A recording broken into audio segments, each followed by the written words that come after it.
everyone, Assalamualaikum. It's me Sharia. Welcome to my another new vlog. আজকে last ইফতার আব্বা আম্মুদের সাথে তাড়াতাড়ি শেষ করে দেন বাসার জন্য বের হয়ে গেলাম তাড়াহুড়া করে, কজ বাসায় গিয়ে যেহেতু আজকে চাঁদ রাত অনেক কাজ আছে। বাসায় চলে এসেই তাড়াতাড়ি বসে পড়লাম বিছানাটা একটু নতুন করে সাজানোর জন্য, যেহেতু ঈদের দিন আমরাও নতুন করে সাজবো, তো ঘরটাও একটু নতুন করে সাজালে তো ভালোই লাগে।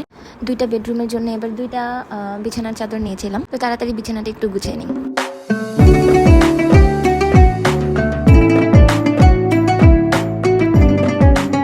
চাদর বিছানোর পর এটা হচ্ছে ফাইনাল লুক ঘরের। আর সেকেন্ড যেই চাদরটা নিয়েছিলাম এটা হচ্ছে আমার শাশুড়ির ঘরের জন্য, এই কারণ উনি খুব হোয়াইট পছন্দ করে। দুটো চাদরই আমার কাছে তো খুব পছন্দ হয়। এখন চলে আসলাম তাড়াতাড়ি রান্নাবান্নার প্রিপারেশন করতে, কজ সবসময় এই চাদরাতে আমি একটা পায়েস অ্যান্ড একটা সামাই রান্না করি। এই যে পায়েসে দেওয়ার জন্য আমি একটু বাদামও ভিজিয়ে নিচ্ছিলাম। আমার পায়েসটা হয়ে গেছে, রান্না করতে করতে একটু রূপচর্চাও করে নিলাম।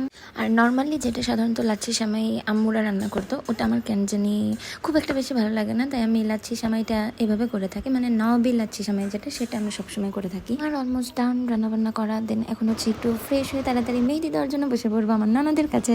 আজকের ব্লগটা এতটুকুই, তোমরা আমাকে জানাও তোমাদের ঈদের দিন কেমন গেল, অ্যান্ড আরেকটা নতুন ঈদের ব্লগ নিয়ে চলে আসবো নেক্সট ভিডিওতে। ভিডিওটা ভালো লাগে থাকলে please like, share and subscribe করে দিও, অ্যান্ড অবশ্যই বেশি বেশি কমেন্ট করবা, কজ তোমাদের কমেন্ট পড়তে আমার খুব খুব খুব ভালো লাগে। আল্লাহ হাফেজ।